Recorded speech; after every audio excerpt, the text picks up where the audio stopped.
Hello everyone, आज मैं आपके लिए एक्सप्लेन करूंगी द गैलेक्सी एम्पायर का एपिसोड 28। इसके पहले के सारे वीडियोस आपको प्लेलिस्ट में मिल जाएंगे, तो आप वहां से चेकआउट कर सकते हैं। तो जैसा कि पिछले एपिसोड में हमने देखा था, डाउलिंग ने वो फैमिली के कई सारे लोगों को मारकर लिंशी की जान बचाई। साथ ही उसे ये भी पता चला कि उसकी सीक्रेट बॉडी वो फैमिली के किसी मेंबर के पास है, जिसके बाद उसने टायर्स प्रीचिंग को फॉलो करते हुए ऐलान कर दिया कि मैं ही यूनिवर्स हूँ, मैं हूँ द गैलेक्सी एम्पायर डाउलिंग।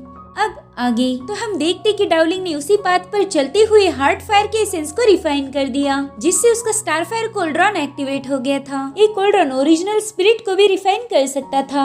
अब डाउलिंग एक डोर के पास पहुंच जाता है। वो बहुत खुश था क्योंकि उसने स्टार फायर कोल्ड्रॉन को एक्टिवेट कर दिया था। साथ ही उसने खुद की स्पिरिट को रिफाइन भी कर लिया और तभी उस पर एक मैजिकल सोर्ड से हमला हो जाता है। ये हमला करने वाली कोई और नहीं बल्कि रईस लड़की यानी यंगर प्रिंसेस कियानियाओ थी। अगर आपने इसके पहले एपिसोड्स देखे हैं तो आपको पता रहेगा कि ये कौन है। अब डाउलिंग उसके अटैक को रोकने के लिए अपनी ब्रोकन स्वॉर्ड को समन कर लेता है। उसके अटैक को डॉज करते हुए कहता है कि रईस लड़की, बहुत दिनों के बाद मुलाकात हुई, इतने दिन कहाँ गायब थी तुम और क्या एंट्री मारी है तुमने, एकदम पक्के दुश्मन के जैसी। जिस पर कियानियाओ कहती कि तुम ही खुद को गैलेक्सी के एम्परर बता रहे थे, तो मैं तुम्हारी पावर्स चेक करने आई थी। मैं पता करना चाहती हूँ कि तुम्हें उतने पावर्स है भी या नहीं। तो चलो अब मेरा मुकाबला करके दिखाओ। अगर तुम मुझसे जीत गए तो मैं मान जाऊंगी कि तुम में गैलेक्सी का एम्परर बनने की काबिलियत है। जिसके बाद वो डाउलिंग पर अटैक करने चली जाती है, मगर डाउलिंग अपनी ब्रोकन स्वॉर्ड से उसके अटैक को रोक रहा था। जिसके बाद वो कियानियाओ का हाथ ही मरोड़ देता है। वो कहती बदतमीज, छोड़ दे मेरा हाथ। जिस पर डाउलिंग कहता है कि पहले कबूल करो कि तुम हार गई, तभी मैं तुम्हें जाने दूंगा। तो कहती भाग इधर से, मैं कभी हार नहीं मानती।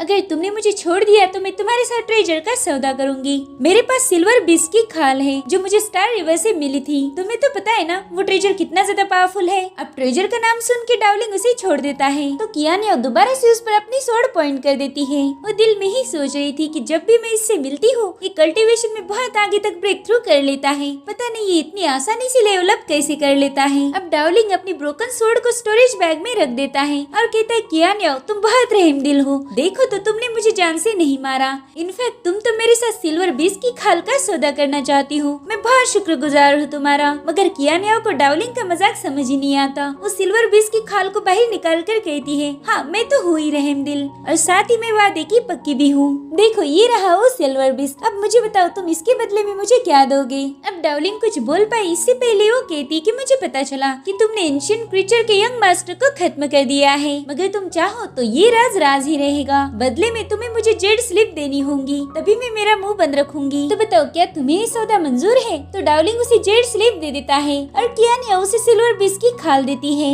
डाउलिंग देखता है कि उस खाल पर व्हाइट टाइगर का कॉन्स्टेलेशन सील है और तभी कियानियाओ उस पर चिल्लाने लगती है। वो कह रही थी कि तुम्हारी जेड स्लिप पर जो मैजिक था वो ऑलरेडी एब्जॉर्ब हो चुका है, अभी मेरे किसी काम की नहीं बची। चलो मुझे मेरा सिल्वर बीस्ट वापस दे दो। तो डाउलिंग कहता है रईस लड़की, मुझे पता है तुम बहुत टैलेंटेड हो, तुम इसे दोबारा से एक्टिवेट कर लोगी। तो कियानियाओ गुस्से में आकर उसे मारने जाती है। डाउलिंग कहते है मेरी जान, तुम बात बात पर गुस्सा नहीं किया करो। तो कियानियाओ कहती है ठीक है, फिर तो तुम्हें मेरे लिए कुछ करना ही होगा, तभी तुम उस सिल्वर बीस्ट को रख सकते हो। तुम्हें मेरे साथ इन्फिनिटी सेक्ट में आना होगा। मैंने सुना है यहाँ पर बहुत सारा ट्रेजर है। हमें जो भी ट्रेजर यहाँ से मिलेगा उसमें से 40% मेरा और 60% तुम्हारा होगा, मगर सारी मेहनत तुम्हें ही करनी होगी। तो डाउलिंग कहते देखते इसके अंदर कितना ट्रेजर है। अगर यहाँ पर बहुत ज्यादा ट्रेजर रहा तो फिर मेरा इस डील से घाटा होगा। तो कहती तुम्हारे पास जो टाइगर की खाल है ना, वो 4 सिंबल कॉन्स्टेलेशन का एक सील का पार्ट है। ऐसा कहा जाता है कि स्टार अकेडमी में सेकंड सील मौजूद है। तो डाउलिंग कहते है ठीक है, फिर तो मैं तैयार हूँ, लेकिन 60% मेरा और 40% तुम्हारा। वैसे तुम्हें मैं एक और बात बताना चाहता हूँ, तुम अभी भी उतनी ही लालची हो जितनी तुम पहले थी। जिस पर कियानियाओ कहती कि बकवास बंद करो और अगर डील पक्की है तो चलो मेरे साथ, नहीं तो मुझे मेरी सिल्वर बीस्ट की खाल वापस चाहिए। तो डाउलिंग कहते है ठीक है मेरी माँ, मुझे माफ कर दो, अब चलो।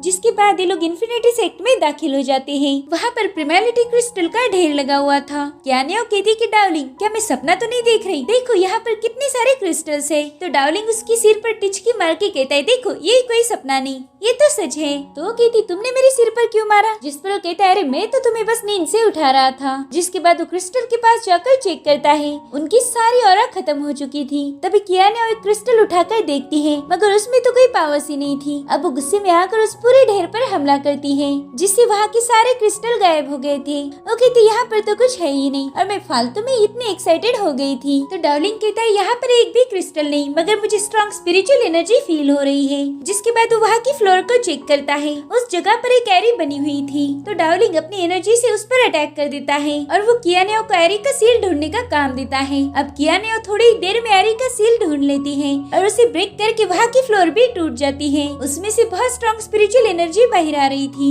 डार्लिंग कहते देखो यहाँ पर कितने सारे क्रिस्टल्स है, ये है असली खजाना। अब वो सारे क्रिस्टल इनके पास आ जाते हैं। तो कियानेओ सारे क्रिस्टल हड़प लेती है। डार्लिंग कहते तुम एक नंबर की चीटर हो, मुझे 60% मिलने चाहिए थे, लेकिन तुमने 80% हड़प लिए। अब जो 2 क्रिस्टल बचे थे उसमें से एक क्रिस्टल फिनिक्स बर्ड एब्जॉर्ब कर लेता है। डार्लिंग कहता ये तो बहुत कमाल का ट्रेजर है। जिस पर कियानेओ कहती अच्छा फिर तो वो मेरा हुआ। जिसके बाद वो फिनिक्स बर्ड के पीछे भागने लगती है। अब डार्लिंग के लिए एक ही क्रिस्टल बचा था, वो एक सोल सोर्स था जो सोल को कंडेंस करने की ताकत रखता है। डार्लिंग समझ गया था कि ट्रेजर टॉप ग्रेड का है। तभी उसे कियानेओ की आवाज आती है। तो डार्लिंग तुरंत ही उसके पास चला जाता है। वो एक कमरे में थी। वो कहती देखो यहाँ पर 5 एलिमेंट स्वॉर्ड्स है। डार्लिंग कहता है मुझे तो इनमें से बहुत स्ट्रॉन्ग ऑरा फील हो रही है, आखिर ये ट्रेजर कौन सा है। तो कियानेओ बताती है कि मैंने एंशिएंट किताबों में पढ़ा है कि इन्फिनिटी सेक्ट में पावरफुल ट्रेजर है जिसे 5 एलिमेंट स्वॉर्ड कहा जाता है। अगर ये स्वॉर्ड साथ मिल गई तो इनमें हेवन की पावर्स आ जाती है। कियानेओ कहती मैंने तो तुम्हें पहले ही बोला था कि इस जगह पर अनमोल खजाना भरा पड़ा है। अब डार्लिंग उस स्वॉर्ड के पास चला जाता है